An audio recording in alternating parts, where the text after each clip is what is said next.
बेटी की शादी हो और जहेज का सामान पेटियों या संदूक में ना रखा जाए, ऐसा माजी में सोचा भी नहीं जा सकता था।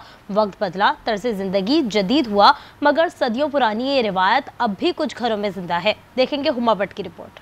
अक्टूबर शुरू होते ही शादियों का सीजन अपने उरूज पर पहुंच जाता है और उसी के साथ जहेज का सामान रखने के लिए बाजारों में पेटियां और संदूक खरीदने का रुझान भी बढ़ जाता है। दुकानदारों का कहना है कि अब ये रिवायत पहले जैसी नहीं रही, फरोख्त में कमी का रुझान नुमाया है।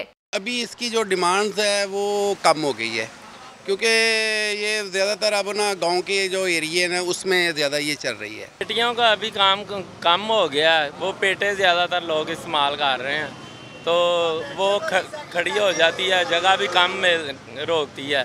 पेटियों और संदूक की दम तोड़ती रिवायत को अब स्टाइलिश अलमारियों ने टक्कर दे रखी है, जो खूबसूरती के साथ जगह भी कम घेरती हैं। मैं कश्मीर से आई हूँ, ठीक है, अलमारी लेने के लिए आई हूँ, ठीक है, क्योंकि ज़रा ये नीड हो गई है। अब पेटी का ये मसला है क्योंकि और फैशन हो चुका है। अब सिंपल इसको प्रेस करें, दरवाज़ा खोले, हर चीज़ ऊपर से नीचे शेल्फों में रखी, तय बाई तय चीज़ें बाहर निकल आती हैं, आसानी हो जाती है। नहीं मैम, अब तो पेटियों संदूक की कोई डिमांड नहीं है, अब तो अलमारियों का ही डायरेक्ट कह दिया जाता है कि वो बना ली जाए तो ज़्यादा बेहतर है। पेटियों और संदूक का सेट साइज के लिहाज से 15,000 से लेकर 60,000 रुपए में दस्तयाब है, जबकि अलमारियां 25,000 से 1.5 लाख रुपए में फरोख्त हो रही हैं। कदीम रवायात तो बदलने के लिए ही होती हैं।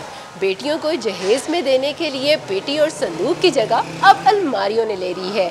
खवातीन कहती हैं अलमारियां सस्ती भी होती हैं।